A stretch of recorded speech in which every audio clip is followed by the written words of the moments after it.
Hello everyone and welcome back. Now, over the course of this lecture series on dynamical systems, we've looked at a lot of different two-dimensional models in either the plane or on the cylinder.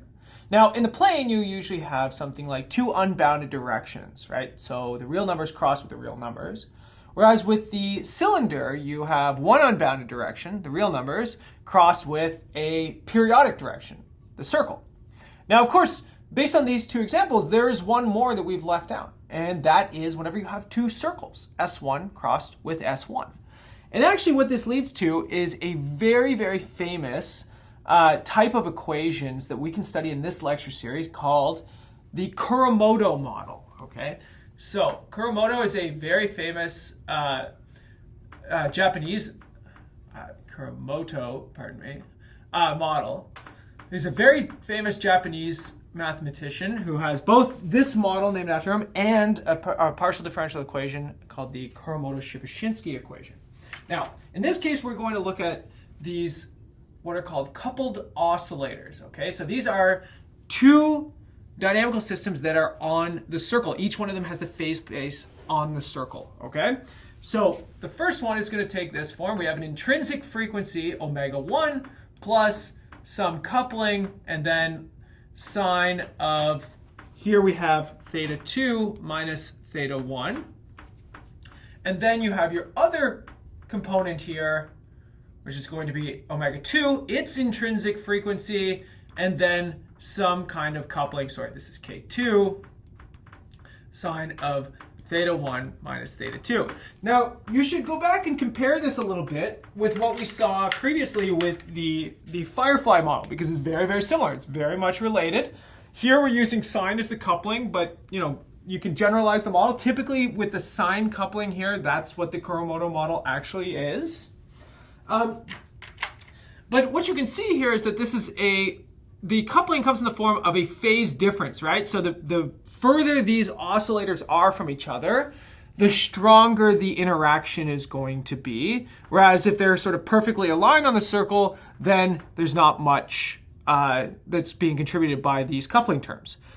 This is the synchronization aspect of this, right? Things want to fall in, these things want to align together, but of course they also have their own intrinsic frequencies that they want to move at. So you can compare this, for example, to maybe my runners on a loop whenever we talked about flows on the circle originally. Now, again, what I want you to notice here is that both of these things are periodic variables. So this means that the phase space is S1 cross S1. Now, if you're familiar with topology, you know that this forms a very particular manifold, which is a torus. So sometimes people write the torus like a big block T, sort of like how you would do the real numbers, but as a T, it kind of looks like a pi. I recognize that. But that means essentially what you have here, you have a phase space where you have one component that moves in a direction going around, say theta 1, and another component that moves in a direction going like this, so say like this, and that would be theta 2. Okay, so sometimes people get a little confused with this.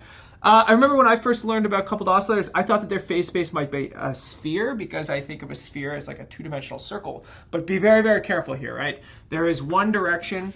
You could think of it as a flat circle going around this direction, and then there is a sort of perpendicular circle that follows that thing all the way around, traces out a nice big donut for you. Now, there's another way that you could think about this topologically. You could also think about this as a square with periodic boundary conditions. So say 0 to 2 pi in the theta 1 variable and 0 to 2 pi in the theta 2 variable. And this thing is sort of glued together, right? So it's like a Pac-Man game. If you go too far in this direction, then you come back to where you started on this side. And if you go too far up, then you come back to the bottom, okay? So this is another way to equivalently think about a torus. And this is very convenient for someone like me who's not really great at drawing. I can always sort of think about these things as a little sort of unit square type thing, but with that periodicity in these boundaries. Now, let's first try and understand what happens whenever you don't have coupling. So I have K1 and K2. These are my coupling coefficients. So let's just put a little bit of thought into the uncoupled system, okay? So as I mentioned, people care about synchronization whenever they talk about this Kuramoto model. So this isn't really going to give you any synchronization because these two things aren't being forced together, right? There's no sort of interaction. They're acting independently of each other. You know, someone's running on a track and someone's running on a different track. But nonetheless, this actually turns out to inform a lot of how we interpret this system whenever there is coupling, okay? So bear with me for a second. Essentially what you get here is you get just a pair of uniform oscillators. So again, remind yourself of the flows on the circle that we've learned, you know, at the very beginning of my Dynamical Systems lecture series. These guys are just going around and around and around and around, and they go around at a frequency of omega 1 or omega 2. So what does this mean for the square? Well, look at this gives me a solution of theta 1 of t is equal to omega 1 t plus theta 1 of 0. So my initial condition. And the other one just gives me theta 2 of t is equal to omega 2 of t plus theta 2 of 0. Right? So they start somewhere, but they move linearly. So that means that these define parametric curves on my torus, or my square, however you want to think of it. And in fact, it defines straight lines on the square, right? Because they have constant slope, each one of these things. In fact, the slope of the line that these things move on, the slope is given by d theta 2 divided by d theta 1, which is just going to be omega 2 divided by omega 1. Okay? So the slope of the line that these things move on this square, say if we started here, the slope of this thing is omega 2 divided by omega 1. Right? These are parametric curves. So here we get a couple conditions. One, if this thing is rational, so if omega 2 over omega 1 is a rational number, right? That doesn't mean that omega 2 and omega 1 are rational themselves. It just means that when you divide them, you get a rational number. Which would mean that you can write these things as a reduced fraction. I'll say P over Q, this sort of standard way that you talk about a rational number, right? So I'm going to assume these two things have no common factors. This gives you that all trajectories on the torus are closed. Now, what does it mean to be closed? Well, we've seen closed orbits in the dynamical systems context. They are periodic solutions, solutions that come back to themselves. That tells us that if these two frequencies are what are called rationally related, then the trajectories are closed. They're periodic on the torus. Essentially, what this tells you is that theta 1 makes p revolutions in the time theta 2 makes q revolutions. Okay, so theta 1 goes around its circle p times in the same time that theta 2 goes around its circle q times. So let me show you what this would look like on my square, okay? Here's my example. Let's take p equal to 3 and q equal to 2, okay? So theta 1 is going to go around its circle 3 times in the time that theta 2 goes around its circle 2 times.